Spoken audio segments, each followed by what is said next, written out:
It's Tuesday. That's right. Tuesday's a good day. It's also payday for many people. Why is Tuesday the payday? Why isn't Monday the payday? We should start weeks strong with good information, like money in the bank. Anyway, hope you're doing well. Hope your Tuesday is going the way it should go, just safely. We're going to be talking about traffic safety, traffic law, and police stuff. Why? Because this is Ask a Traffic Cop, that show on the internet that allows you to ask questions of me, a traffic cop. My name is Shapiro. I work for the Toronto Police Service at Traffic Services, and I like traffic stuff and things. I'm not here by accident, or I am here by accident. If you don't know the story of how I ended up becoming the guy in front of the camera talking to you, I was in the motor squad. That's right, I was a motorcycle officer out on patrol doing collision investigations and Highway Traffic Act enforcement when one day someone decided to pull out without knowing what was on the other side of the vehicle that they pulled out in front of, and kaboom skis, I was involved in a collision. As a result, I was injured and started looking for meaningful work within the service, because I signed up to be a cop, want to be a cop, I like being a cop, I want to help people. I have to clean my glasses, so as I tell you the story, I'm going to polish the lenses. It's polishing the lenses. Anyway, I started doing other stuff and things. I did things like, I didn't actually alphabetize parking tickets. That was while I was a court officer. But I did start doing other things, and I started supporting the media relations office here at Traffic Services. When one thing led to another, we started producing content on other platforms, doing YouTube stuff and creating video. Prior to that, we'd really been producing a lot of stills, and now we almost entirely produce video content, which is pretty wild to have transitioned from one to the next. In any case, almost finished cleaning my glasses, I one day became a guy in front of the camera instead of the guy behind the camera, and that was a couple years ago, and we haven't looked back. I am having a great deal of fun being the guy who is here to help you, but I am the guy who's here to help you. So if you've got questions, I have answers most of the time. Now, if you're watching, it's probably going to be on one of these platforms, because we're on all of them right now. Whatever one is best for you, that's the one you should be using. But TikTok, YouTube, Twitch, LinkedIn, Facebook, Instagram, Kick, and of course, the platform formerly known as Twitter, now referred to as X, or what sound does X make if it was by itself? Yeah. Anyway, if you want to ask questions and you're an X, you're out of luck unless you switch over to YouTube. You can do that by going to youtube.trafficcop.ca. Takes you right to our page. Or go to trafficcop.ca and go through my link tree. It will give you all sorts of great options for you to choose. YouTube seems to be a really solid one for making sure your questions get seen. But you know what? They all work really, really well. Well, sort of. Instagram, I'm looking at you. You're on a separate camera. You're sort of, because Instagram, I don't understand Instagram. I don't understand why Instagram exists anymore. It doesn't want to work with us. The new features of the RTMP streaming, if you're listening at Mr. Instagram, they don't work. We don't have access, so we can't give you the wide format show, which means you get this vertical video on its own phone. And we occasionally remember to look over to you and ask questions or answer your questions. If you want to make sure that you're in the queue to get your questions answered, I suggest you also jump over to the magical, the mystical, the other one. Okay, let's see. So the connection to TikTok doesn't seem to be working. That stinks. I don't have a moderator today. We'll do our very best. I'm going to just check to make sure everything's typed in and looking good. Streaming seems working. It says it's working. It says username's there. But alas, it doesn't look like questions are coming through because I see drive-through. Is it drive-through dad?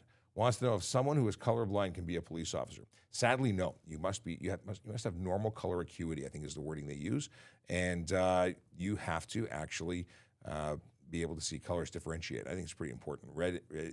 Color blindness means you can't differentiate between red and green, if I'm not mistaken. You got to be able to do that. And I don't know how to pronounce your username, but hi to you. I'm sad that's not working. Okay. For the last little while, we've been able to see TikTok chat on the screen, and we can't actually see it today. Let's get into stuff and things, but before we'll do greetings and salutations because Akela has no meeting today. He has a quote of the day that I'll flag for later, and Stephen Bell says, hi, good morning. My appointment is done. Welcome to the show, Stephen. Tim Shallow, who is coming through with a good morning. Good morning to you too, sir. And Sean Chen, a talented young photographer who Must have a spare right now to be able to watch the show. But happy Tuesday to you too, Sean. You'll see Sean's work coming through in a lot of our Twitter posts and Instagram and Facebook posts because he's provided us with some great photos of police cars around the city, specifically Toronto police cars. Let's see here. We've got David Stark on LinkedIn. He says that the beard is coming in nice. Let's see here. Instagram is making things difficult always. Come to LinkedIn. It's great. Well, LinkedIn is happening. We're on LinkedIn. It is quite magical. Sound is a little low. Really? Interesting. I don't know why that is. Is it still? Was it the settings are the same. I don't want to mess with stuff, but if it's I can pop it up a little bit, but I don't want to try. If anyone's watching who thinks the sound is now perfect, let me know. If it is still no bueno, let me know that too. All right, let's get into let's have a quick look and see if things are coming in. Caleb wants to know about tinting taillights. We'll talk about that in just a moment. All right, let's talk about Vision Zero enforcement team before we go too deep into the weeds. And they are, in case you didn't know, a magical group of officers. They are dedicated to changing driver behavior one ticket at a time. They do that by focusing on the big four, which are speeding, aggressive driving, distracted driving, and impaired driving. And they do a pretty darn good job of it. I mean that they write a lot of tickets. That means that they find a lot of people who are violating laws, making the roads less safe for everyone else. Today, they're going to be focused on that Vision Zero priority in the neighborhoods of 22 Division and 55 Division, neighborhoods like Etobicoke, West Mall, Queensway, the Beaches, Riverdale, Danforth, East York, neighborhoods where real people live, work, and play and deserve to be safe. So we announce where we're going to be every day. And if you'd like to know where they are, you should probably be following our Twitter, our Facebook, or our Instagram page, because we put those posts up early in the morning. In fact, Twitter gets it at 6 a.m. All right, we've got some confirmations that audio is good now. I did pump it up just a little bit. Don't know why the internet gods are not smiling upon our audio today, but if it is, well, we're good now. Mark the tech guy says so. Let's see here. Stephen Bell wants to know if there's a fine for stepping on my wife's foot. I guess it depends on who's doing the stepping. If you're stepping on your wife's foot, definitely there is a marital fine there. You're going to be paying for it forever. Brad says, there's a lot of myths about police officer having a ticket quota. Can you explain the myth of quota versus officers having a job that includes writing traffic tickets? Well, you really have hit the nail on the head when it comes to the way it works, at least in the Toronto Police Service and every police service that I'm aware of. There's no quota. There's no, you must do X number of ticket writing a day or you're going to get in trouble, because that's what a quota is. You have to hit those targets to get a free toaster or whatever the bonus is, and that's simply not the case. What we are police officers expected to do our job every day, which means that sometimes we write tickets and sometimes we investigate collisions and sometimes we make arrests. Sometimes we do all of those things, and it really depends on how the adventure goes. And I say adventure because our job is unique. We know what time we have to show up for work. Sometimes we're called in early, but generally, we decline that call. Generally speaking, we are told what time to show up, and we never know what time we're going to go home, and we don't know what we're going to be doing that day. It could change every single day. Just never know. And that's part of what makes it so cool. But yeah, one of the comparisons about talking about one of our duties, or one of the ways of really giving you an idea of what we do, if I go out and I'm on general patrol and I see something, I do something. If I don't see something, I can't do anything because I didn't see it. We have to witness those things for collision. I mean, well, for not for collisions, but for HTA offenses. And on some days, I might see a lot of things, and I might have the time to deal with those. Sometimes you open up a can of something, and your day changes. You pull someone over for a headlight out, and you end up arresting them for firearms and warrants. Like, you never know where your day's going to go. Sergeant Kraft, good morning to you, sir. He used to be in this office. In fact, this whole TikTok adventure started when he was my boss, and now he is elsewhere. But we miss him. He's doing good stuff elsewhere. Sad for all the people who are jumping in on TikTok right now. The link to TikTok is not working, so we can't actually see your messages. So it means I have to manually look over and see what you're saying, and I will do my very best. Good morning to Emma, who says good morning, and Art of Ka. No, it's Artist of Ka. And that is, can I drive my friend's car?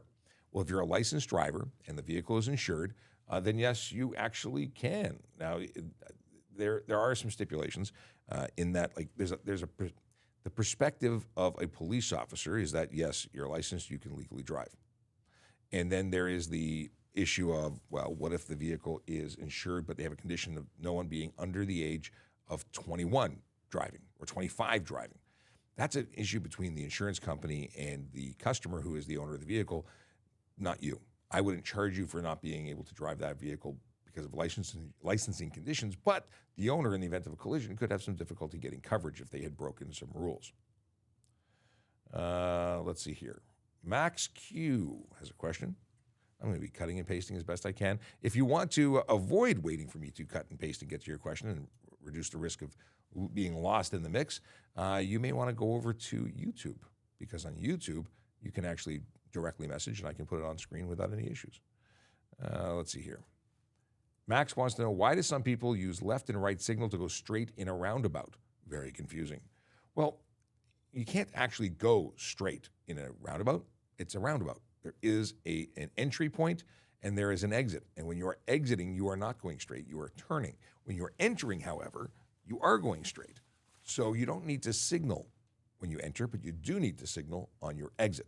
Shouldn't be that confusing. Hope that this solves the conundrum or question that you're having. But yeah, you need to signal your exit. And not many people do, at least not where I am, and that causes some confusion because you never know whether or not you're playing chicken with your life.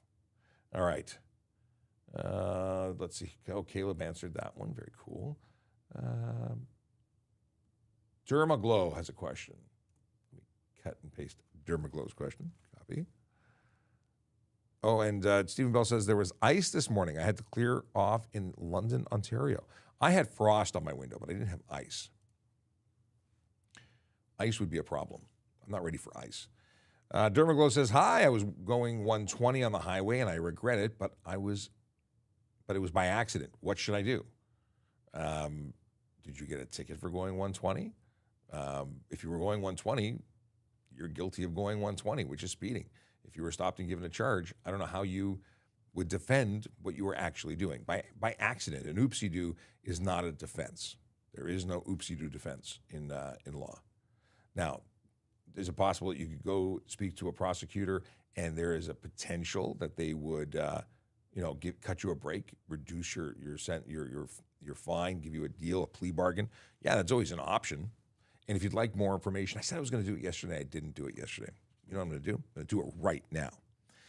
Let's see here. We have, it is the POA guide for defendants. Let me find it here. Guide for defendants, provincial court cases. Okay. So I'm going to copy this. What I'm doing, for the folks who are going, what is he doing? I'm actually updating my link tree right now. I have a useful links page at link. I'm going to put this down at the bottom, unless I already put it down, and then I'm just super man. Let's see if I have this twice. Either way, it deserves to be in the useful links page. So if you go to trafficop.ca, you will be able to find it. I'm going to be really disappointed if I already did this, and I'm doing it for the second time. Let's see whether I'm duplicating my work. All right. It's updating. Hey, if you're just watching for the first time, you don't know who I am. My name is Sean Shapiro. I'm a police officer with the Toronto Police. I did have it. Oh, no, I didn't have it. Let's get wrong page. I work for the Toronto Police Service, and I talk about traffic safety, traffic law, police stuff. This is a show that is all about you. It is a show that allows you to ask questions of the police. All right. I've got now also I have friends who join the show on occasion. And today I am told, although you never know what can happen. Today we are possibly maybe going to be joined by Brian Max. Brian is a journalist, podcaster, radio host, race car driver, race team owner, and my friend. So he will very likely be joining us around 10:30. Boom, here we go. I put it in. It's in. If you go to trafficcop.ca, you will now see it, the guide for defendants. Ryan, you haven't been here in a while. Ryan's coming in through Facebook and has this to say. I recently observed a cop car dangerously tailgating another vehicle while speeding in the HOV lane on the 403. As he approached his exit, he swerved across 3 lanes of traffic at the last moment while performing these dangerous stunts. The cop chose not to use his lights or siren. Under what conditions are police required to use their lights and sirens? Okay, so really the question is, you made an observation of a police officer exceeding the posted speed limit, made some maneuvers, but the ultimate question is, when do police have to use their lights and sirens? The only time under law that it is required is when going through a signalized intersection that is displaying a red signal to them, at which point they have to come to a complete stop, have their entire emergency equipment on, being their lights and siren, until they proceed to the other side of the intersection, at which point they can turn it off again. It is actually safer for police not to use their lights and sirens in most cases because people do the darndest things. They tend to slam on their brakes and not be in the place they're expected to be for us to get to where we're going safely. So very often, speeding without our lights and sirens on is how we get to where we're going to help other people in the fastest, most efficient, and safest way possible. But it's a good question. My coworker saw Aaron on the street a few days ago. Aaron was not on social media for 3 months, but is back in the business, and it is once again spending less time on the road. She had gone back 3 months full-time on the road, and now is back after her break, so we're glad to have her. But I will let her know that she's been cited. You should let her know on her, well, she doesn't have YouTube, but on her Twitter or on her Instagram, or also on the, what else does she use? TikTok. But I'm guessing you don't have TikTok. I'm just assuming. Let's see here. Chase has a question. And I need to open up Word. Here we go. Stand by. I'm just putting some questions in from TikTok so I can read them without missing them, because that's what I do. I don't want to miss them. All right. What if instead of flashing your high beams, could someone turn their headlights on and off to warn about police and not get any potential charges? Having your headlights off is improper headlights. Flashing your high beams is fail to use lower beam. They're both against the law. But why on earth is anyone notifying anybody else about police up ahead? That is just about promoting unsafe motoring. Because when you tell people that there's police up ahead so they can stop speeding temporarily, you are feeding the machine that says it's okay to break the law, or we don't want you to get caught even though you might be breaking the law.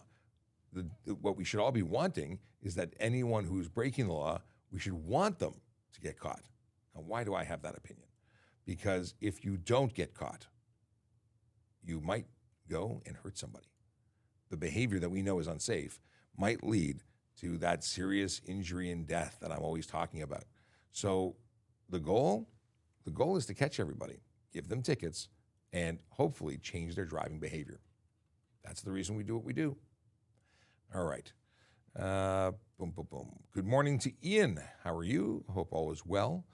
I went to a certain shaving company. This is Chase.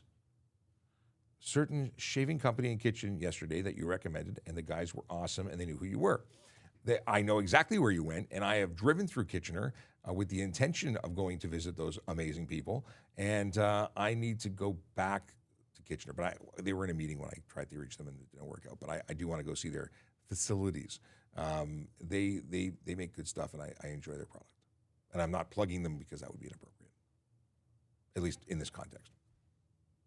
I've talked about them before. They're pretty awesome. What happens if you refuse to help an officer do a roadside vehicle inspection?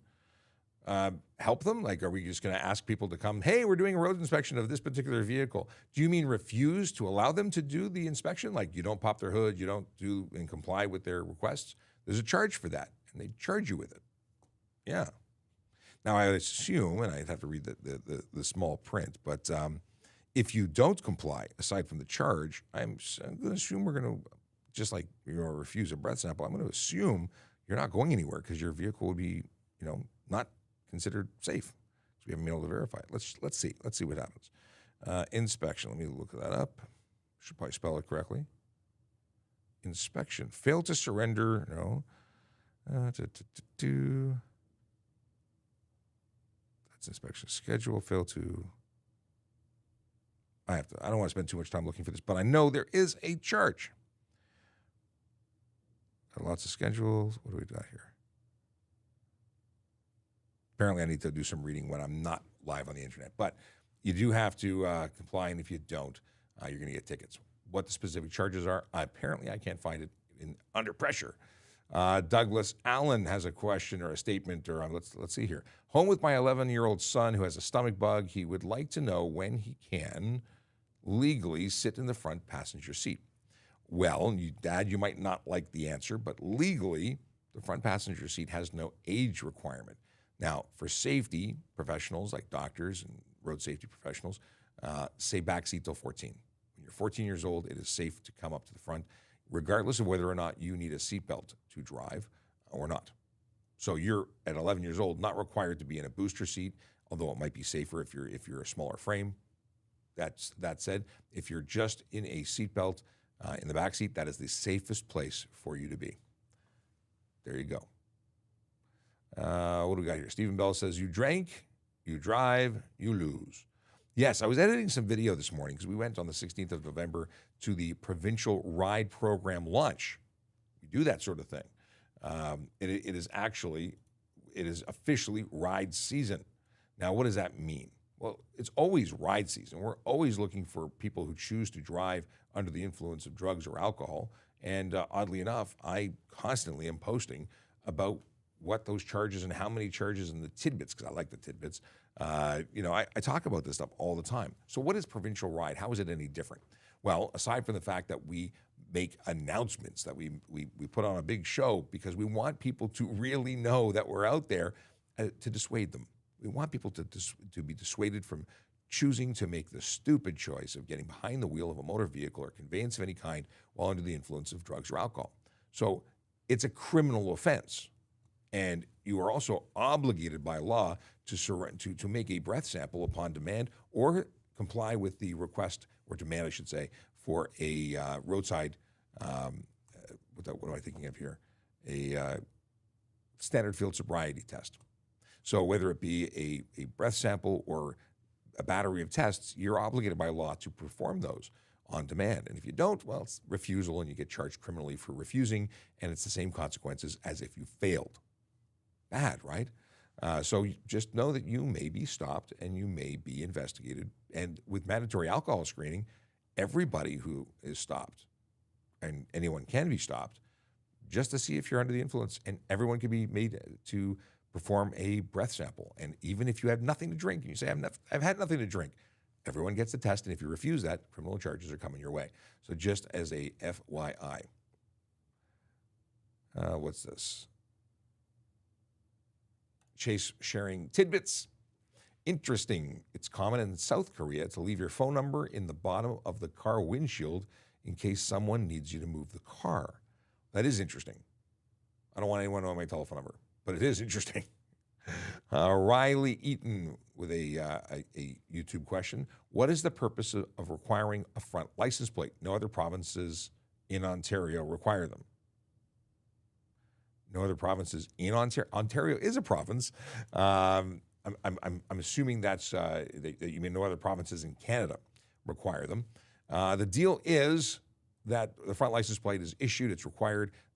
Doug Ford was going to get rid of them because twice the cost of having two rather than having one, and it was scrapped after he went to his trusted advisors, the Ontario Association of Chiefs of Police, who rightfully said, you have twice the chances of identifying a vehicle with two plates. It's a public safety benefit. Thus, we will keep having them forever and ever and ever, as far as I can tell. Let's talk about those. Brian Max, what's happening? It's a rainy Tuesday morning, isn't it?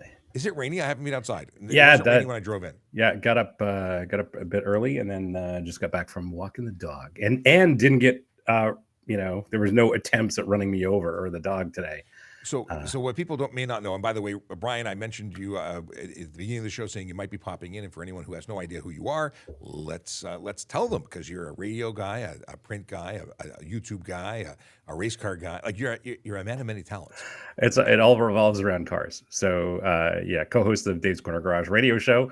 I have my own YouTube channel under my own name, which is primarily New Cars, and we got a new episode to talk about this week, especially here. And then of course I've been writing about cars for years. Currently not doing much of that, but also for that reason or for other reasons I'm not writing. And the big reason is we started a professional sports car team that races in the United States. So I'm a little busy with that, and we've got 3 cars now racing under our banner. So it's pretty exciting. Those happen to be Mercedes GTRs. Is that did I get that order right? Close. It's based on the Mercedes AMG GT, and they are GT4 race cars. Lots of acronyms and numbers and letters. It's confusing unless you're in the business. So GT4 is a global category for race cars, so it makes it easy for any local championship to find a home for these. So they are specific, and they race against all other GT4 category cars. Let's see here. We have when you popped in, we were talking about front license plate, rear license plate, and what do they say here? They were following up with. I said that we are the only place that has them because it's twice the chances. And they said the abilities of other provinces aren't hindered by the lack of plate. This is according to Riley. I would argue, Riley, that you don't know what you don't know. So you don't know how many people you don't identify unless you identify them precisely. So you wouldn't. It's one of those things you just don't capture that information. I bet you they are hindered because anyone oncoming isn't being captured. So speaking of which, and I'm sure we've spoken about this before, but your viewers and listeners probably don't know this because they're so rare. Last week I was driving a Genesis, and it's owned by Genesis Canada, and it was fitted with a manufacturer license plate. Yes. And that's an Ontario manufacturer plate. So they're very, very rare. But the way that law is written is that just the rear plate is required. So over the years that I've been driving these, I have been pulled over several times, and for not having a front plate on an Ontario registered car. And I try to be polite as possible, but the fact of the matter is, even your colleagues, Sean, are often unaware of the manufacturer plate. It is a rarity, and yeah, it's funny. Not everyone is a traffic geek like me. Not everybody knows about stuff, and I didn't know about all these things. So it was one of the viewers who actually mentioned, like I knew that manufacturer plates were good or usable for manufacturers to deliver vehicles to a point of or a destination, but I didn't realize that, like in the scenario that you use them when you're demoing cars for media purposes, that you would use them. Yeah, and it's pretty common. Not every manufacturer uses them, but several do. And I'm always on the lookout because I'm expecting to be pulled over wherever I'm driving, and someone wants to, an officer somewhere wants to write me a no front plate ticket on a fancy new car. But unfortunately, the law is pretty clear, and all of those interactions have been interesting because it's like, this is a manufacturer plate. There is no front license plate required, and you're going to learn something today. And you are definitely the right person to share that information. Some days. Some days. We still have, interesting. We knew, so maybe this is computer. So for people who are like, what just happened? Yeah. We've been having an issue with our connection, and we thought it might be internet, but you have a new internet provider, and it's still happening. So it might be computer. We'll see if this happens again. Then we'll transition over to the phone. It is sad when a phone is more stable than a computer, but it seems to be that the technology is so far ahead on the phones that they are now the way to go. Sam Pelche Gilchrist wants to know. So this is an out of context response because it happened a while ago. Yeah. And that is the question was, can we just discuss the differences between a whatchamacallit, what is it called? A quota versus just doing your job. So Right. If it's not a quota, which is what I say is the situation, because that is what the situation is, they want to know why the number of arrests and tickets are given out and tracked. Each officer ranked off it. Officers don't get ranked based on their tickets, but we do track performance. And performance just means that we're looking to see what you're doing with your time. Now, if you go out and you work for 8 hours or 10 hours or 12 hours, whatever the shift is that you're on, and you do nothing, but everybody else does something, there's a problem there. So Yeah, tracking your performance doesn't mean you have a quota. It means we're watching what you do, and you best be doing something. exactly. But it's no difference. If you work at McDonald's, they want to know what you're doing with your time. Of course, everything is measured. Yeah. Let's see here. We've got. I always like getting your perspective when we talk about the stuff that I often talk about, because as not a police officer and as a race car driver, owner, person, you have a thing about speed. You like to go fast. I like to go fast on the racetrack.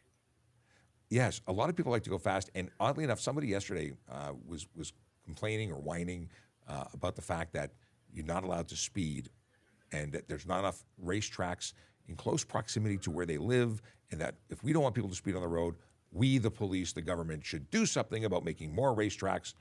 Right. Can I speak in the colloquial here?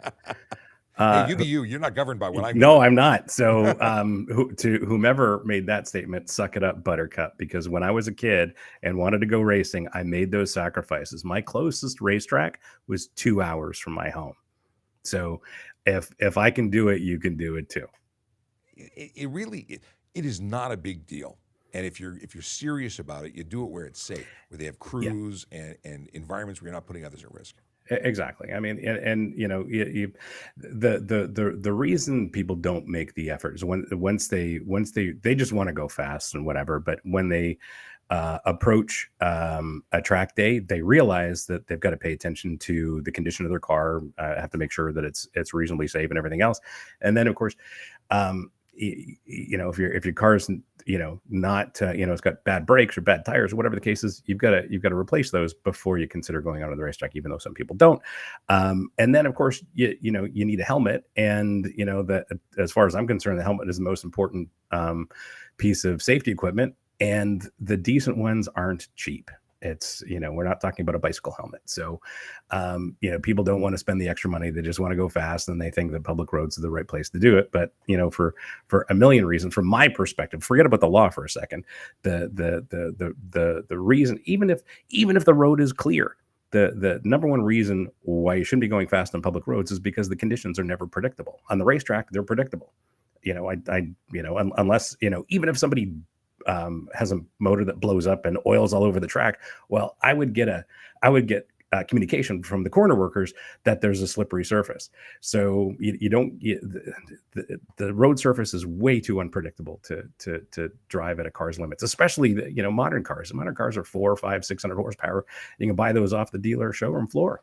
I often get questions about, is it legal to have a 600 horsepower car, to modify it that way? And yeah, when you're buying things off the rack that have that kind of power, it's legal. Yeah, well, I've been driving this fall quite a bit the refreshed BMWs, a lot of the M products, and they're over 600 horsepower by the factory rating, and the factory rating is low. They're closer to 700 horsepower, these cars. That I don't think I need that, just personally. Well, the thing is, you don't need to use it, but it means nice to have. Oh. And he's back. And I'm back. But it is happening less frequently than before. It's bizarre. Yeah, so we'll see. And apparently this internet is I don't know, 5 or 10 times faster than what I had before, which was fast to begin with. It's weird. I don't know. Anyway, take it to the track. That's all I have to say. Take it to the track is it. I see so much, and as someone who commutes in the wee hours, like I leave the house at 5 a.m, I see people, they're rocket ships. They're doing 30, 40, 50 kilometers over the speed limit. I just wish I could write all the plates down and charge them. I can't even see them; they're a blur. Well, yeah, and I spend a lot of time on the road because I'm testing and shooting episodes and whatever. So I drive a lot. I drive a lot more than the average person, and I've just noticed in the last year or so the number of drivers who drive so badly. So a couple of weeks ago, and I'm sure you saw it on my social media, on all of my platforms, I posted 2 questions. Why are drivers so terrible, and what do drivers do or don't do that makes them so terrible? And of course, turns out everybody wants to be heard on that subject. I bet. It was incredible. So the responses were incredible, and props to AI. I just copied and pasted all of the responses into a document, had AI analyze it for me, and we distilled it down to 5 different topics with some notes. And then, I couldn't leave everybody hanging on social media. So what I did is I shot an episode, and I think I'm going to drop that episode tomorrow. And Okay. I'm trying to. My style is not to be offensive, and I'd love for the thumbnail of the title of the video to say, "You suck at driving," but that's really not my style. That's really what I want to say, but it's not my style. So I think it's gonna lead with, "You are a terrible driver." But see, I'm a giver. I love delivering solutions. It's not just saying this is a problem. You I'm not. suck, and that's it. You Yeah, suck, no, no, and no. here's It's how you like, can be better. here's I'd like to think that fans of my channel, like people who are engaged with the channel, are better than the average driver, because that's what we talk about a lot, and it's very much about the driving experience rather than the car and that kind of silly thing. So I'd like to think that um, our viewers are better than average, and on top of that, I do drop sort of how-to pieces every once in a while on how to improve your driving. So in the episode, I've got solutions for everything, of course, but then 3 bonus tips that everybody needs. So that's just the basics: how to sit behind the steering wheel. Also, you're going to love this. I titled the segment "Blind Spots Are a Myth." And the third one is how to use your eyes effectively, because when you're, we'll get to it, but when you go to driving school, or whomever you're taught, but you're never really taught where to look and why and how. So I've broken that down for the first time on YouTube, how to do that, where to look, and I think I did a good demonstration of that. So for me, vision is number one, and us humans, we're still animals, and the reality is, when you're driving, where you look determines where you go, and it's the old adage of steering to the skid, or look where you want to go, and all that stuff. But it all comes down to where you look. So if you've got good vision habits, you're going to be a bit safer. So I'm bringing a little bit of knowledge, but you if you you'd like you to, say sorry, you say look where you want to go. That's kind of one of the best tips. We had a T-shirt, Head and Eyes. In the Motor Squad, we talk about head and eyes. yeah, Where you yeah, look is where you will go. yeah, exactly. And, So and it's funny how many people stare at trees and hit them. Wherever there is a pole, there is a car that has hit it. It is inevitable. yes, that is called target fixation. It is. I'm glad that they have terms for those things now, of course. Hmm. It is, but people stare at the target and wonder why. Yeah. They can't help it. Yeah, yeah, exactly. So yes, blind spots are, I'm gonna this is one of those small hills I'm willing to die on, but I can't wait for the blowback. But blind spots are a myth. I agree, because if you look, there's no blind spot. Well, it requires 2 things: adjusting your mirrors. Well, it starts with being seated properly, and then you adjust your mirrors properly, so that you've got basically a complete view between all 3 mirrors across the back. So you're not Hmm. repeating what you see. You don't need to see the sides of your car. It's not going anywhere. Yeah, properly. Oh, he's gone. Properly adjusted mirrors is a huge thing. That's the thing. So it's not I'm again, I'm all about solutions. So I'm not just saying adjust your mirrors properly. I tell you exactly how to do it with some precision, so you can so whomever it is can try it on the road, and explain not to do it while you're driving, but while you're stationary, and how to do that. But if you are actually participating in the act of driving and have your mirrors adjusted properly, there's no blind spots. Yes, and then additionally, we've got new technology that is always being advanced, and with camera technology, there's really nothing that you won't see. In fact, the car will No. probably wake you up from your nap and tell you to look over your shoulder. Well, I mean, I tend to drive more premium test cars, and the one I'm driving this week has sensors, so it'll tell you, if somebody's to the outsides of the right or the left of your car. But the one I drove last week, the Genesis, actually has cameras built into the outboard mirrors, and will actually show you a view when you turn on your turn signal. It will show you Uh, vehicles to the back and to the left, or to back and to the right. I got to jump to a question. Mhm. We've been chatting, but we haven't been answering questions, and I know that drives certain people crazy. I appreciate it. We do a little this and a little that. Kiana wants to. Oh, hey, Kiana, we haven't seen you in a while. Is it illegal to change lanes in the middle of an intersection? Did you grow up thinking that it was? Because I grew up thinking that it was. Yeah, I did too, and it's another thing I said in this particular video is that I try to be the example in traffic, just because I'm higher skilled than most drivers, so I try not to do that. I don't think it's setting a good example, but I don't know whether it's legal or otherwise. It is not illegal. Wow. Now, I say that, and then I have to come back and say that it's not advisable. It's not something we suggest, but it's not illegal simply because it's an intersection. Like it is possibly the worst place to make it a lane change. Yes. Because everyone, and I always say the same thing. Everyone, the road is like a stage of a play, and everyone has a part, and everybody else knows what that part is. So if you don't do what that part suggests in the script, you're going to have a collision. So Yes. that's really the deal. Is it a good idea? No, it's not. Is it illegal? No, it's not. But you might be at fault for the collision you caused. Exactly. I don't think I just don't think it's a good idea, whether it's legal or otherwise. I don't know if you're seeing the question from Chase. Which one? What are the best ways to correct understeer when cornering? Hit the button, put it on screen. How do Maybe can I you do can't that? No, no, I'm I gonna have to cannot do make that. you admit it one of these days. Okay. There we go. Okay. So what are the best ways to correct understeer or cornering? Yeah, well, so understeer on the road is really bad because what that means is you've actually broken the limits of traction of your front tires. And what understeer means is I'm going to try and break this down so that everybody can understand it. What that means is you're turning the wheel, and your front tires are skidding. Your rear tires are doing just fine, but you've done something to overload those front tires, and they've run out of grip. They said, we don't have any more grip for you, so we're done. We're no longer participating. So there's really only one remedy, and that's to slow down. So you've got to, and that doesn't mean abruptly either, because if you do that, you cause more weight transfer to the front axle, the rears lose grip, and then you're just spinning. So the best way to do it, and the best way to practice this is, of course, on the racetrack. And simply what you need to do is progressively come out of the throttle.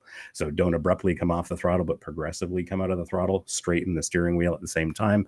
Hopefully you've got enough road to complete that maneuver, but that's the only way to do it, is progressively come out of the throttle and then start steering straight.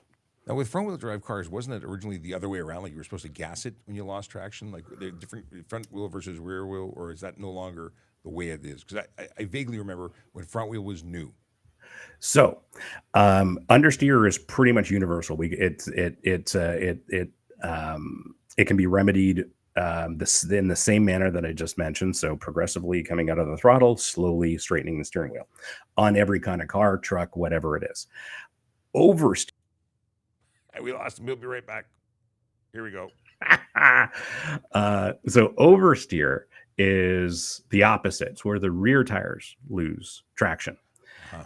And that is remedied differently depending on the type of car that you drive. So I've raced all kinds of cars, but I also raced front wheel drive cars for a really long time. And if the rears lose traction and you get oversteer, our technique to remedy that would be to get as much throttle as possible. Foot to the floor. So different things. Yes, and what that does is it causes a little bit of weight transfer from the front axle to the rear, and that little bit of weight transfer puts a little bit more weight over those two contact patches of the tires at the back, and the contact patches grow, give you a little bit more grip, and away you go. But remedying oversteer in a rear-wheel drive car and some types of all-wheel drive or four-wheel drive cars are a little bit different. But all of this stuff is best practiced at the racetrack, and go to performance driving school, learn how to do this. I taught it for years. You mean there's courses to make you a better driver that everyone should take? There are, and they're available everywhere. There's cool ones too. A good friend of mine did a rally school in the U.S. and it's on gravel. And what's great about that is you don't have to drive that fast to break traction, and you're learning all of this stuff. You're learning how to manage oversteer. You're learning how to mitigate understeer. You're learning how to induce oversteer. It's all the fun stuff.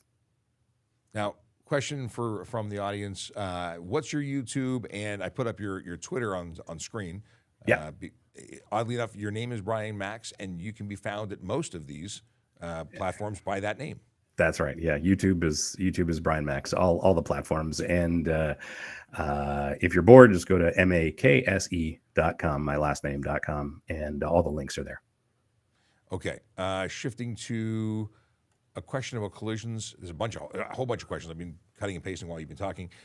Tim Shallow wants to know, when you're involved in a collision, is someone always charged with an offense? No, not always. But there's always someone who is going to be listed as more responsible.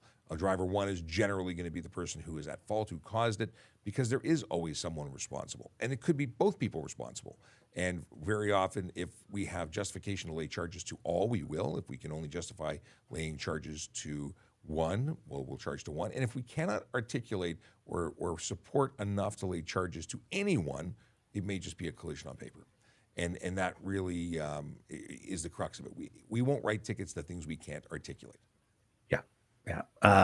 Actually, in this episode about bad driving, I've got a little bit in there about when I was rear-ended by somebody who was distracted on their phone, and of course I had to go to the collision reporting center. I have no idea what the outcome was. I literally don't know if the young woman was charged, but clearly she was distracted. Generally not. Generally, I can say that generally speaking, collision reporting center collisions do not involve charges. Doesn't mean it won't, just generally not. If it's stuff like fail to remain or no insurance, things of that nature, yes, they will be.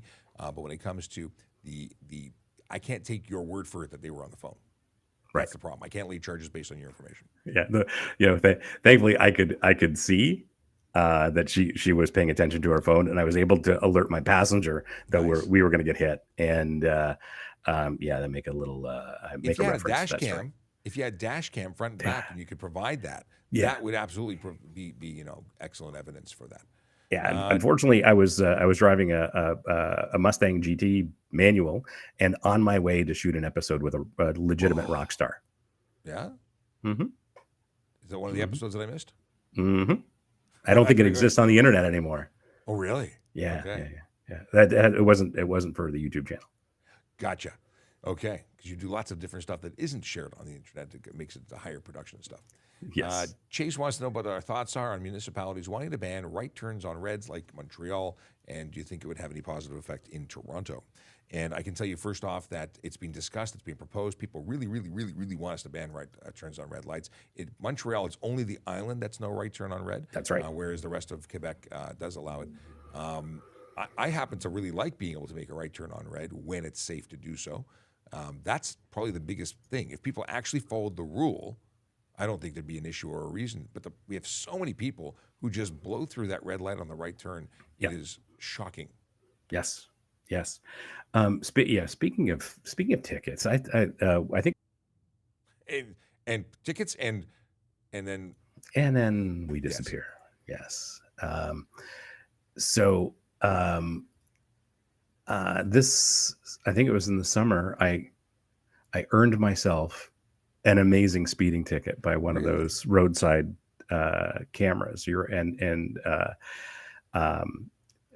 Viewers and listeners have to be ready for this. The speed I was going, I was ticketed for doing 44 kilometers an hour. Really? In a 30, yes. I imagine. In a 30. I had no idea it was a 30. But yeah. And of course I'm driving percentage over. Yeah, whatever it was. So of course I'd love to have a chat with the Crown at some point. So we filed that ticket. Well, the deal is though, and I know that there's mixed emotions as to whether or not people, even if it's an abandoned street, if it's no one there at 100, no life to be seen. Yeah, speeding is speeding, and they say don't do it because it's breaking the law. Here's a question, actually, and it comes into play with points, demerit points. If this is Riley who wants to know about front plates earlier, so They said if there's no demerit points for a ticket for no front plate, it can almost be considered a paid subscription to not have a front plate. Interesting thing about this, and I think a lot of people don't understand how tickets and insurance companies work. Demerit points have nothing to do with your insurance. Right. Exactly. Yep. A conviction has everything to do with your insurance. Yes. And it doesn't matter if it's for forgetting your driver's license at home. It doesn't matter if it's for no front plate. It doesn't matter what the charge is. A conviction, although ranked differently, they have different weight. Maybe that. So this is considered a minor. If you have 3 minors, it's a major. So if you have 3 no front plate tickets, well, what do you think the insurance company is going to do? They're going to say this person doesn't understand how to follow the rules. They are high risk, and it will increase your premiums. Absolutely. Additionally, if I see someone who's getting their subscription plan for no front plate, I'm going to give you a summons to court. It's an option a police officer has. They can send you directly to court with a court date instead of allowing you to simply pay the ticket by subscription. You got to go and either pay a representative to go on your behalf or you get to go. But I am going to up the ante if I see someone who's trying to play that game. It's a silly game. It wastes taxpayer money for someone who continuously goes and plays these games and then wants to go to court to fight it or just pay it, whatever it is. It's going to take you to court. You can explain to a justice or JP to why you can't follow the rules. Mm-hmm. I started to say waste taxpayer money. I think anyone who takes a ticket that they are responsible for but don't want to pay is a waste of taxpayer money. That's where I blended 2 thoughts. Yeah. A lot of people just roll the dice. Yeah. Well, exactly. And when the manufacturer plates first came out, I was pulled over in Peel. And apparently I was speeding on a road that should have been like 80 kilometers an hour. But of course it had a 50 kilometer an hour speed limit. I'm driving by myself. I think I was doing high 60s, got pulled over for that. I'm like, I don't know why I'm getting pulled over. And the officer was super cool. He's like, yeah, it's 50 zone here. You're doing 60, whatever. And I'm like, okay. And he's like, I got to talk to you about the plate. I'm like, well, this is, you're going to learn something about the plate. And we had a nice chat. And turns out he didn't file the ticket subsequently. So that ticket never made it to the system. Yes, I've seen that happen. Randy wants to know, Randy the realist, why are there so many uninsured scooters, etc., on our streets? Oh, yes. That is such a good topic to talk about. I live in the middle of the city, and when I'm on busy sidewalks, these guys come whizzing by. They pretend to be cars, motorcycles, pedestrians, bicycles, whatever they want. And one of these, especially now, it's getting worse and worse in my neighborhood. Unfortunately, if one of these guys comes whizzing at me, I will not be moving out of the way. I used to race BMX, and BMX was is a very physical sport. I have no problem using my shoulders to knock somebody off. You're going to stand your ground. I am not moving. So that's one way to plant your feet and stand your ground. Yeah, well, if you're talking about e-kick scooters, which is a huge problem. First of all, they're banned in Toronto. $110 fine for using it on the road, for using it on the sidewalk, for using it in the park. They are not legal anywhere. And those are only the ones, and he's gone, and he'll be back, and here he is. Yeah, I'm still here. Yeah, so only addressing the ones that are legal in the province but illegal in Toronto. That's a $110 fine for using it. Now, what makes them legal in the province and in other jurisdictions is if it is maxed, not capable of going faster than 24 kilometers an hour on a flat surface, no seat is attached, and is not carrying more than one person or carrying cargo. That makes it legal in some jurisdictions, but not Toronto. If it goes 25 kilometers an hour, or has a seat, or is carrying cargo, or is carrying more than one it is a motor vehicle. It is not covered under the rules prescribed. Thus, it is eligible for a ticket. For no insurance, no license, no plate, no safety, no improper brakes, no horn, no light. Like everything under the sun becomes an option for those riders. Now, just the ticket for no insurance is $5,000 to $25,000 and up to 6 months in jail. And I think that's exactly where people should be going if they can't follow the rules. Yes. Yep. Yeah. You're preaching to the choir with me in the city. Especially in my neighborhood, it's a real problem. On that subject, I have to mention that for the race team, we picked up a couple of those new Honda Moto Compactos. I don't know if you've seen them, but The it's an fold-up EV. trunk scooter? Yeah, you can fold it up into the size of a suitcase and you can carry Yes. it and all of that. So we picked up a couple of those Nice. recently. So we got the first ones in the area. So they'll be liveried with our team livery. And you can use that on private property for when you're at the track. Well, I mean, we travel all over the U.S. and into Canada, so we'll be zipping around on these at racetracks around North America. Now, are they licensed for the road? Can they be licensed for the road? No, not at all. But they're gas powered. No, they're EV. The original ones were gasoline powered. So here's the specs. So max speed is 15 miles an hour. Okay. 0 to 15 miles an hour takes 7 seconds. Super fast. And the range is 12 miles.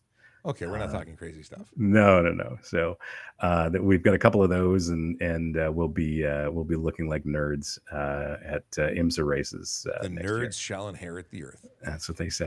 Ted wants to know if U-turns are legal everywhere unless sign is posted otherwise. Great question. Not quite.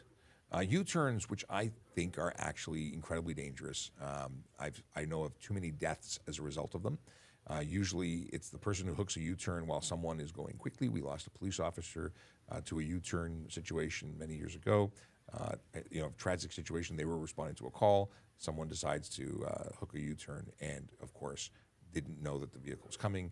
The collision caused a tragic loss.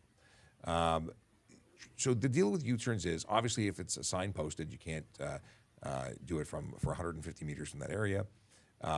It has to be safe you have to be able to complete it safely, which means that if you cause a collision, it's your fault. Yep. But there are some places that are absolutely prohibited. So in front of I would also say within, but at bridge, viaduct, tunnel, railway crossing, corner where there's no visibility, or grade of road where there's no visibility, because obviously you're asking for a collision at that point. Are you a U-turn fan? Do you pull U's? No, I again try to lead by example. So I don't do what people do, and I'm not far from major streets, and I see people pull U-turns without consideration of anyone. Sure, the turn is legal, but they're doing it so they're causing somebody to slow down or whatever the case is. So I generally don't, and I'll wait.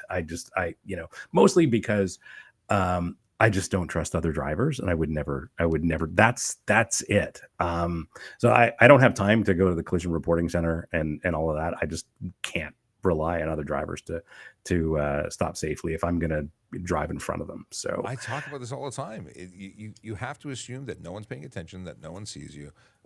So I will rather pull into a private drive, go around the block, pull down to a side street, do anything but make a U-turn, and use your PB08. Stop spamming. I'm finally down here like, oh my God, the same question 16 times. I guarantee you. We'll get there. It's going to happen. There was a good question I saw. What was that? Oh, from Chase P. Chase always has some. Just a comment. Beyonder says, "I love that you're always podcasting, so we get awareness." Well, thank you very much for that comment. Yes. We're going to find Chase's. I'm sure I flagged it. Which one was it? Is a police officer allowed to to kick you off the screen? Apparently, we laugh about it because we can't cry.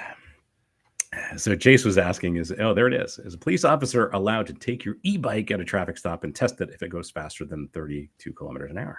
Oddly enough, we can submit it for a test, but I don't want to test drive your bike. So generally speaking, if you are driving in a way that doesn't require us, so if we got you on laser, which we will laser speed enforcement on e-bikes, if we catch you going more than 32, because e-bikes, I said 24 earlier, that's free kick scooters. E-bikes, it's 32, and Chase, of course, knows that. So we can seize your bike in certain situations. We wouldn't seize your e-bike, but you would be pedaling away because it would not be lawful to use the electric power, because we would be able to identify that vehicle is in fact a motor vehicle, unless you disengage the power system. Now, if you turned it back on a block later, we could pull you over and charge you all over again. Now, and there'd be additional charges for that because you'd be directed by a police officer not to. Um, and in situations where it would be appropriate to seize an e-bike, it wouldn't be towed to an impound because its lack of VIN means it would be going into a secure storage. Like if you were stunt driving, if you were seizing it by way of impaired driving, because they qualify at any speed for motor vehicles under the criminal code. Yeah. So if you're impaired on an e-bike, you're going to have it seized, and you're going to get your license suspended, even if you're not, at that point, it's a problem. But what is the point? What is the point of this? Are we allowed to take it for? So, generally speaking, I'll do an inspection. If I can identify that has more than 500 watts of power, that is right there a motor vehicle. Regardless of how fast you're going, the motor is more than 500 watts of power capable. That means it's a motor vehicle. That is a good question, though. Yeah, it's a great question. But that's Chase. Chase. I've met Chase a number of times. He is. I want to say mini me. He's not so mini, but he's still smaller than I am. So he's sort of my mini me. He looks like I did like 20 years ago. Well, pretty much everybody's smaller than you, or at least shorter. Well, and even when I was at the ride kickoff on the 16th, officers from other police services came up and said, you're a lot bigger in person. Yeah, you don't fit on that little screen. That's right. So here's the question that I got asked 1,000 times. If we renewed our license plate online, do we still need the physical ownership with us? Yes. Renewing it has nothing to do with the piece of paper being required. You are absolutely required. Yeah. And just a tidbit for anyone who's watching and says, how do we renew these things?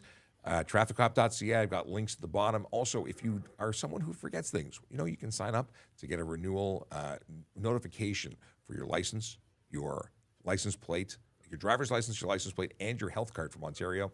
There's a link there for signing up for the reminder stuff. They can text you, they can phone you, they can email you. Good stuff to do just to avoid getting a ticket.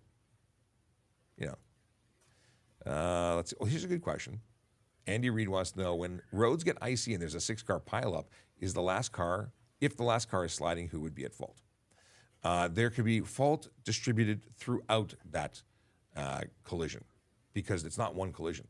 If the first car hits the second, the second car hits the first car, there's collision 1.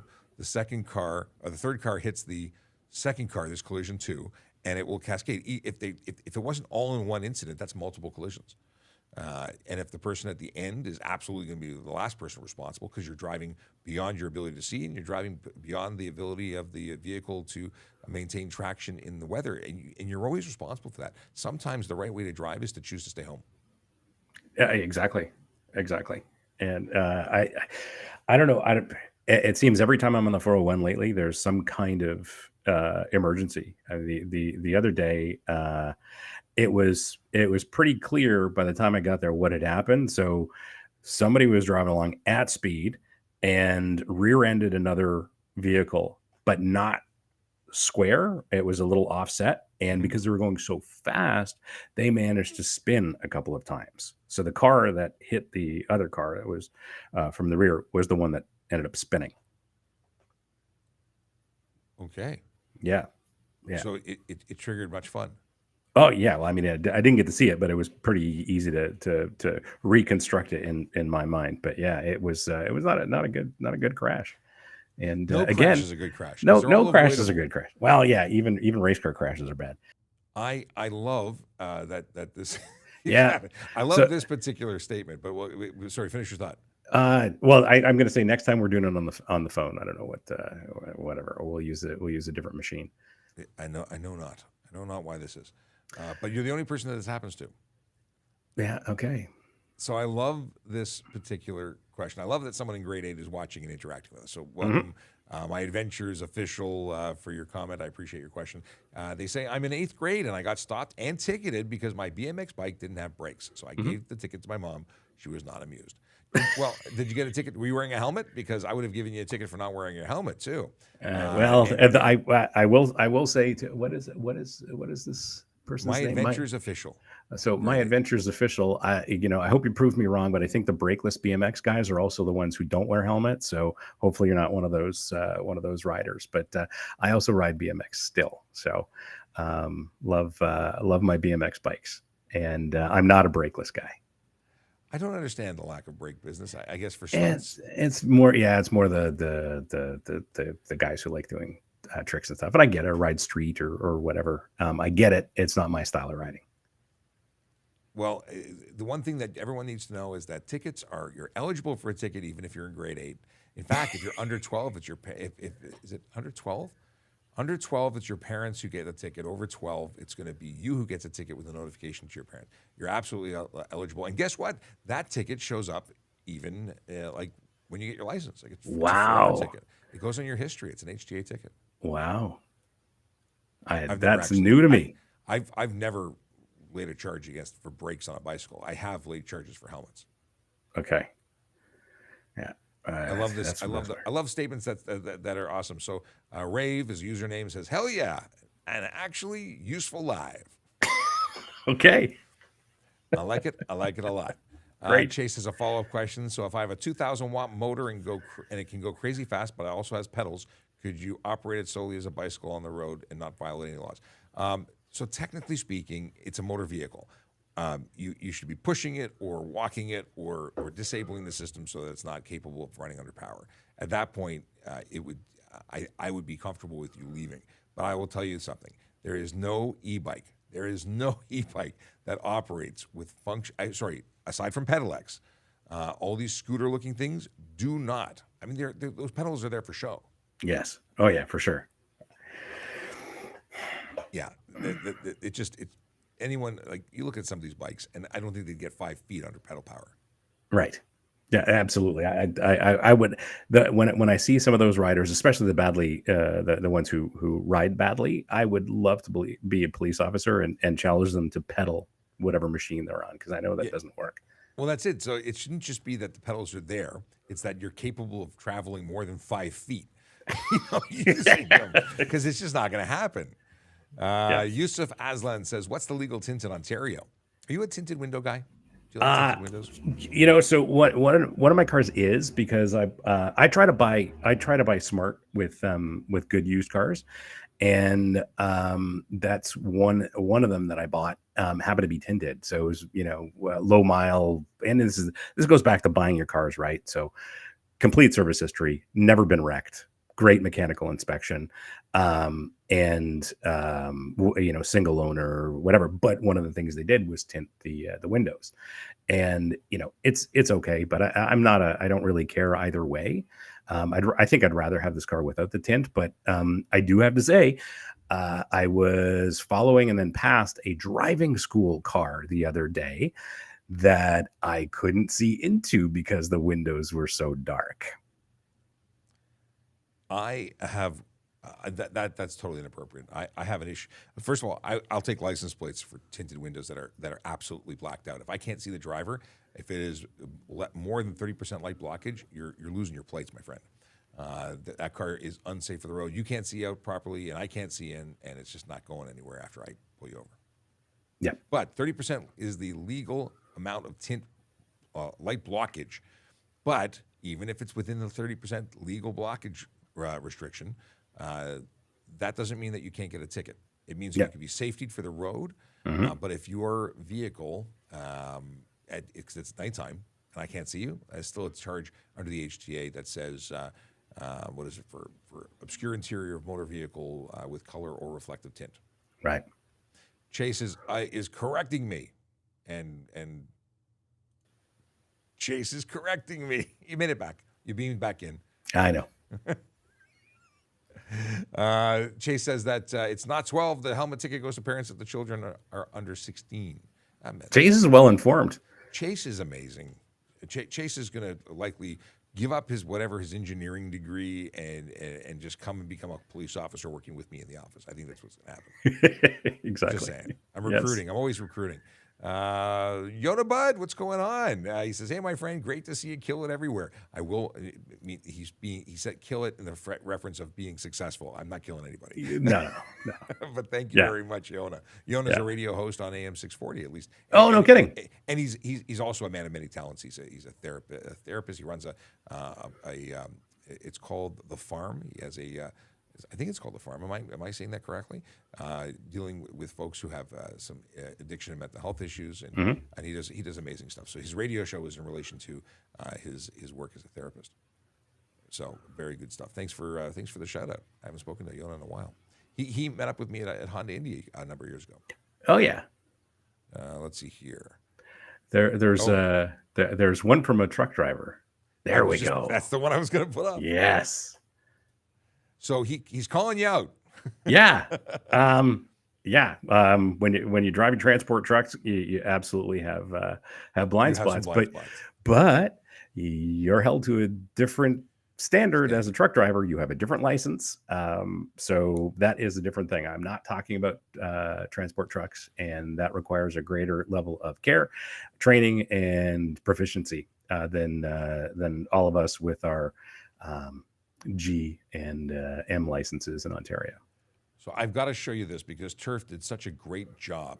It's going to work. It's downloading. Oh, I probably have downloaded this 25 times. I'm opening up a PDF. Let's see if it works. It worked. I will put it on screen because I think it's good to share. And it is, where is it? But I want to, here we go. Share. Come on, you can do it. Here we go. Size matters. Vehicle size matters. It is really slow to update as I scroll. But the big thing is the first on the left. Look at the blind spots. Yeah, precisely.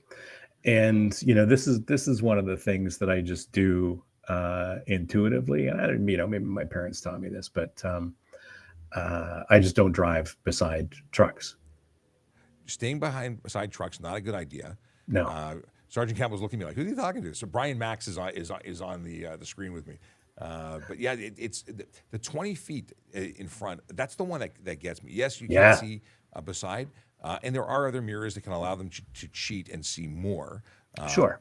But the 20 foot in front, and there are mirrors available, and they're talking about electronic options as well. But the 20 foot in front is where many problems arise because folks at intersections, cyclists, scoot up beside the truck, get right in front, and then they get smushed.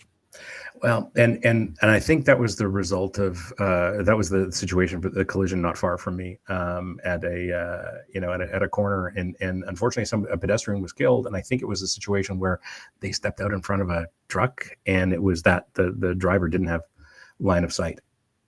I'm going to put us on wide because we got Sergeant Campbell who jumped in. Hey, Brian, how are you? Good. How are you, Sergeant Campbell? Good.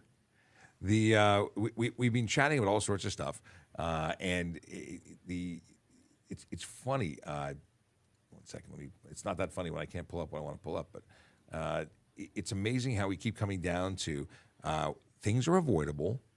You got to be patient. Transport trucks aren't good to get in front of.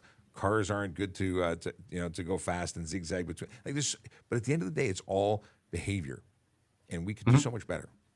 Yeah, and it's not difficult. That's the thing. And one of the recurring themes. I spend a lot of time in Southern California, and people in Toronto don't like hearing this, but I would rather drive on the freeway in Southern California than I would on the 401, and it's because the driving culture is different there.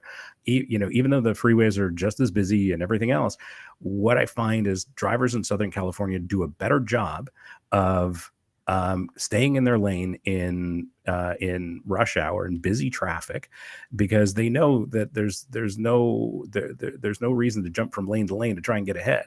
But in Toronto, our driving culture is a little bit different, and this happens all the time. And I would much rather drive in LA, but I know Toronto drivers. Oh, this happens. Yeah.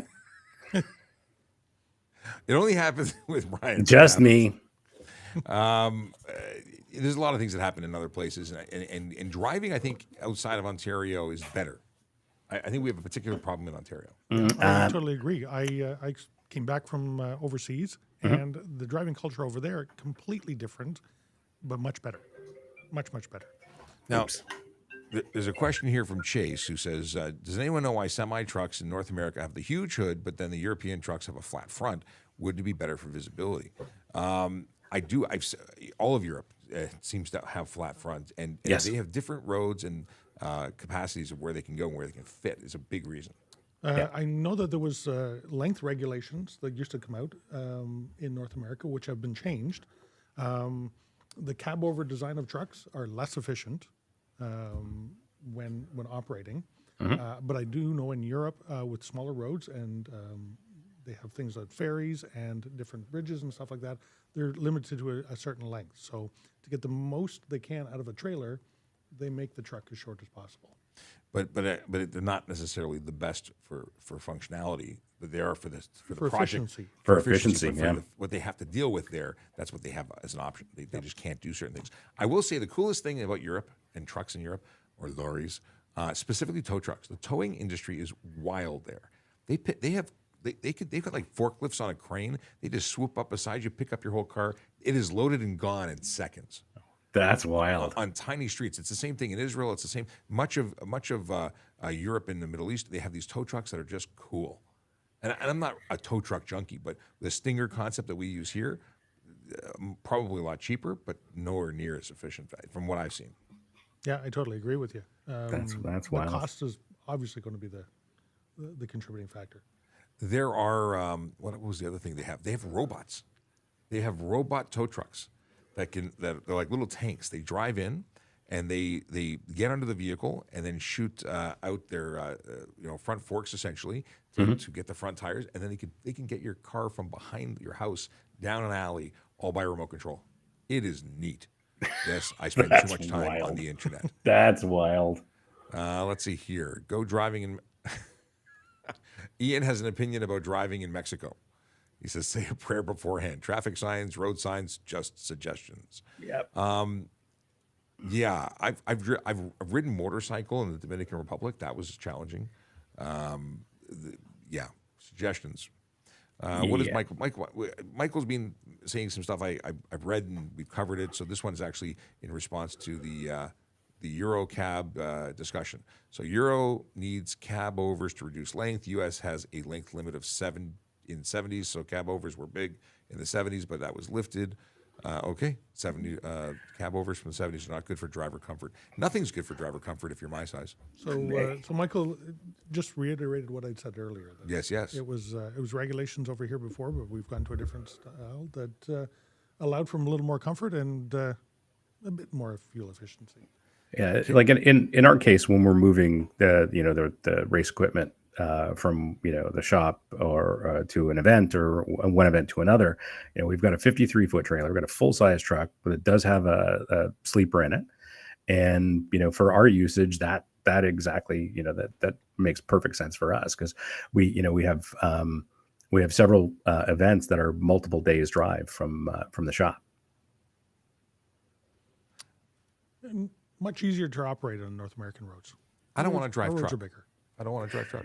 No, I know. I don't either. I have no interest in doing that. I leave that to our professionals as well. And I don't want to drive the truck. That's another thing. I don't think people give credit to the professional truckers. That is not a skill that is something you just get behind the wheel and say, I can drive because I can drive, my Toyota. That is a skill, and it is not something that I would want to get involved with because there's too much responsibility. Yep, Yeah. it is, and especially in the urban areas. They do a fantastic job of making big vehicles fit into small spaces. I've seen amazing, again, YouTube videos where I was spending too much time online where they pull in back up and make it just doesn't it breaks my brain. However, I've driven a long distance with 25-foot trucks, and I can get around with them, but articulating vehicles are another beast. Here is a Brandon with a comment. Should people who are charged with stunt driving have to restart or do the driving program all over again? We're not even paying attention anymore to the fact that you go, it's just whatever. I just drop out for a second. You know what? Stunt driving, if you're convicted of stunt driving, you're going to lose your vehicle on conviction not your vehicle, your license for 1 to 3 years. On a second conviction, 3 to 10. On a third conviction, you're out of the program forever. Yeah. So that's effectively there with you. It's not a matter of education, and there probably is an education program. I don't remember. I know there's some level of education for something. I just don't remember what it is. I think what they should do is go to a performance driving school or racing school that's run by some of my friends, and humbled and humiliated, because that's the nature of it. I mean, the people who do the stunt driving nonsense on the road are not skilled. And But they think they're great drivers. Just ask them. I know, but I guarantee you they could. They couldn't keep up with me on a racetrack, but they think they can. A couple of things we'll blast through quickly because we've talked a lot, but we've skipped some of these questions. Can I drive my mom's car if I have my G2, but I'm not personally insured? So if you live with your mom, it's a problem because the insurance companies want people who live in the same house to be under the policy named. On a G1, it's not required, but as a G2, it is. So they may have an issue with it. That said, from a police perspective, if you're a G2, you're qualified to operate a vehicle that's under your license banner of G, the qualified class. That's the word I'm looking for. And then you could. So if you didn't live with mom, you could borrow mom's car as a G2 or somebody else's car. I did a video once saying, if you borrow your neighbor's car instead of your mom's car, and you have fewer problems until there's a problem. But that's the story. G2s can drive any vehicle. And another G2 question is, can I drive alone with a G2? I hope you don't have your G2 right now. And the reason I say that is because you should really know this if you have your G2. That's right. I'm all about answering questions, but that one's a pretty basic one. That's the whole point of a G2, is you are actually qualified to now drive alone without supervision. In fact, it's almost identical to your G, other than a couple of conditions. Yeah. Okay. My Adventures Official is back with the BMX question. Which one's where? My Adventures Official is back with BMX bike question. Oh, okay. Hang on a second. Where is it? I'm scrolling up. I am not seeing it. Maybe. But go ahead. Why don't you ask the question? Okay. Oh, here it is. There we go. Got it. Grade 8 user, just shouting out that I'm so impressed that you're here. So go ahead. One more question, please, about my BMX ticket for no brakes. Since I didn't crash into anything and I can stop my bike by side skidding, why would I get ticketed? And yes, I got a helmet. Well, I'm impressed he had a helmet because he's in grade 8 and he got a ticket for having no brakes on his bicycle. So let's have a look at the HTA. Because tickets aren't for whether or not you have a collision. It is whether or not you are meeting the requirements. Yeah. So I don't know if there's a actual ticket for not having any brakes or improper brakes, but it could be unsafe.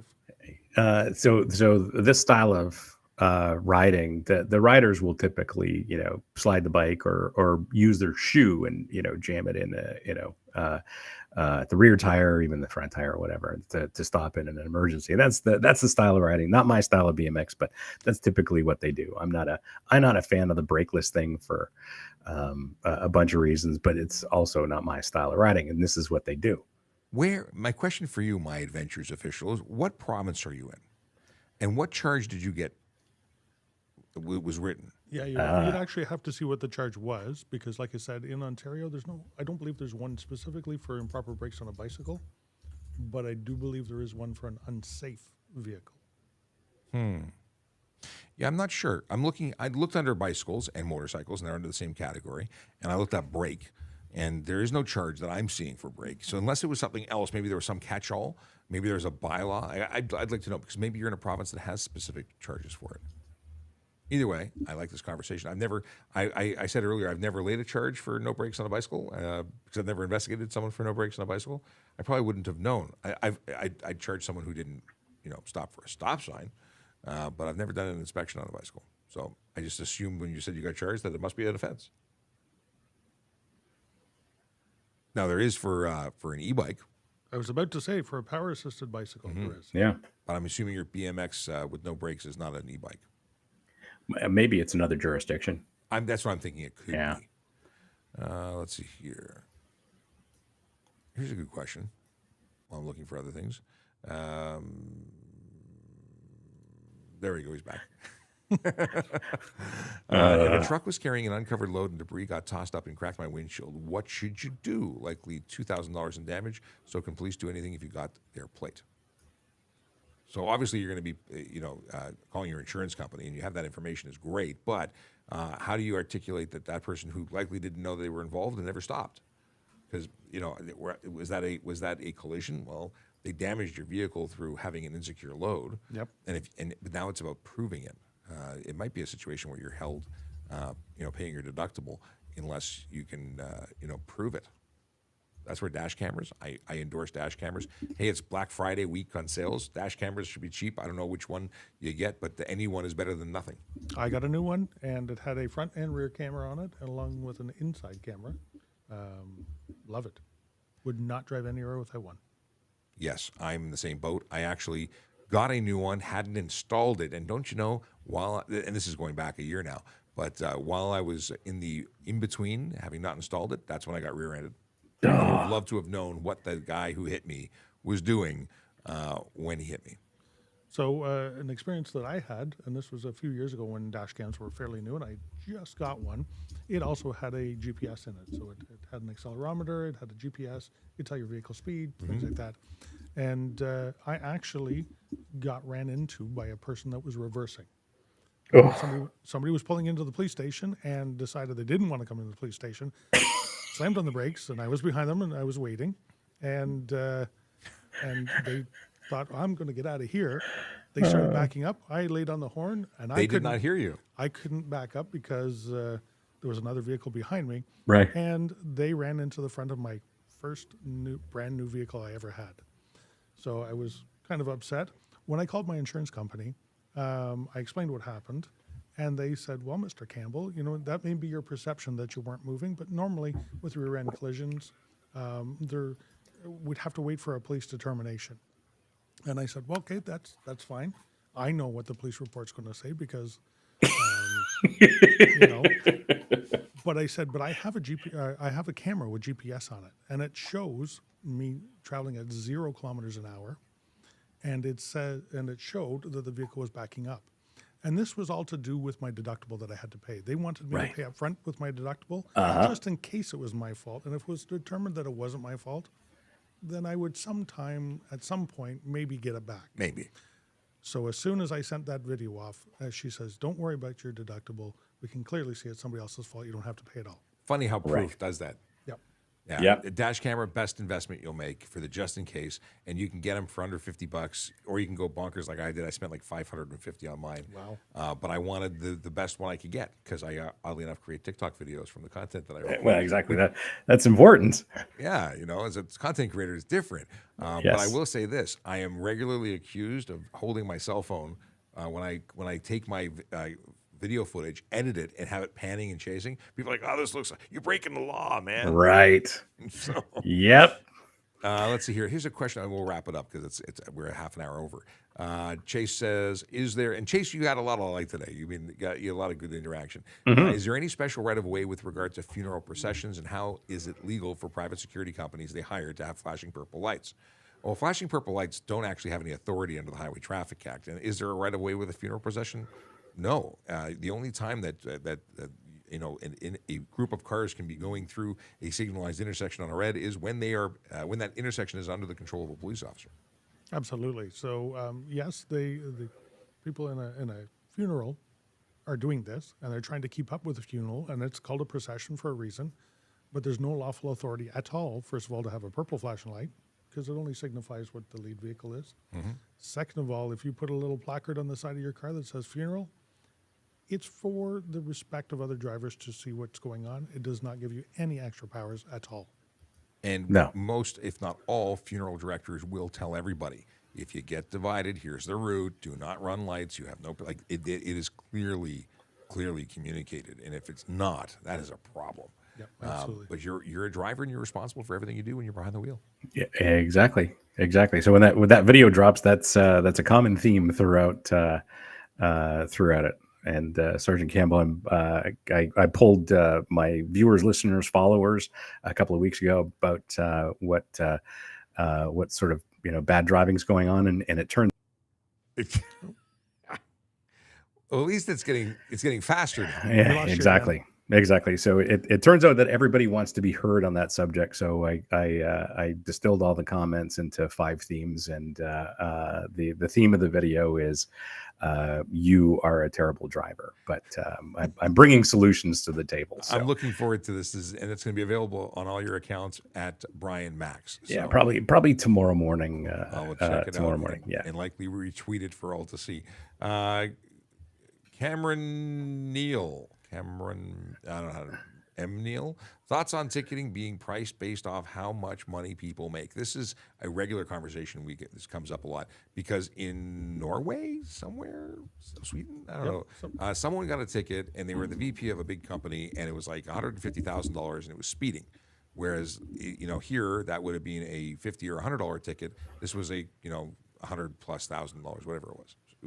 So many people say you're only taxing the poor if you give people tickets and the rich don't even feel it. Well, I don't agree with that. I think the ticket is a ticket is a ticket. And if you break the law, your insurance goes up like everybody else. And yes, you may be able to afford expensive insurance, but I also don't have a problem with the idea of dinging people for more because, when you go to bail somebody out, the amount of the bail is based on what the surety, the person bailing you out, thinks is, expensive.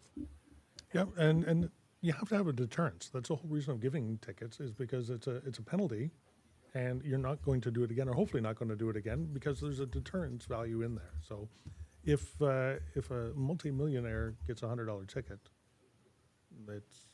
I've heard it all the time. Why do you think so many Rolls Royce or fancy cars are parked right in front of the club? Because they don't care.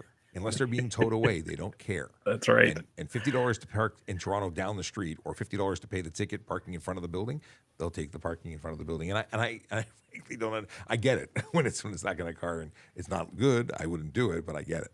Yeah. Here's a silly question. It's not a silly question. All questions are good. Can I pull a sled behind my car with someone in it? No. You can't pull a bicycle. Someone hanging onto a vehicle can be charged for that. If you're complicit and part of the problem, you're part of the problem. There's some serious charges that can come out of it if you're part of the setup. Yeah, it goes as far as saying you can't even tow a proper trailer that is licensed for the road, with occupants inside it as well. Yeah, it's like not a good idea, That's such a bad idea. Mark, the tech guy, says, I remember years ago when I lived in Toronto, the police had 4 Camaro chasers and the police officers took turns driving them, but they all got crashed one at a time. I think it was ducks. Wasn't it ducks? Ducks are, the mysterious black dog that runs out in the middle of the road. It was always something. They were saving lives by crashing them. All right. We currently have the Chargers right now, the Hemi Chargers. The Camaros were cool, though. Yes, they were. I did get to drive one at one point. You took the special fancy course? I didn't. I just got to drive one at one point. But it was a very cool vehicle. I think there was a hood, remnants of a hood somewhere. And that's the only thing left of those vehicles. Yeah, they were cool, and they actually made you think, because the Camaro was on the highway, that the Camaro would be able to keep up with you. Yeah. Yeah. Question for me was, do I still go on the streets, or do you mostly do social media? By the way, love what you're doing. Thank you very much. And that's great. I don't go on the streets because I'm not currently with my use of force. I don't because of my injuries, I've not been able to go and be on patrol like I would have normally. But I am very happily serving in this capacity, and I think we do some pretty awesome stuff here. So it wasn't on purpose, but even though it was by accident, literally I had a collision. I'm glad to be serving in this way and being able to help the community. So I thank you. I'm glad that you're enjoying what we're doing. Okay, so Kayla had a quote of the day. He says, he hits from both sides of the plate. He's amphibious. I thought there was an L for a second. Did Yogi Berra say that, or was it about Yogi Berra? Amphibious? Yeah, I thought he was trying to say something else. It's so supposed it's probably a Yogi Berra quote. Well, it makes sense because Yogi Berra was wrong when he said amphibious over ambidextrous. Yes. I can't even read today. Akila says, stay safe and don't have a good day. Have a great day. That's right.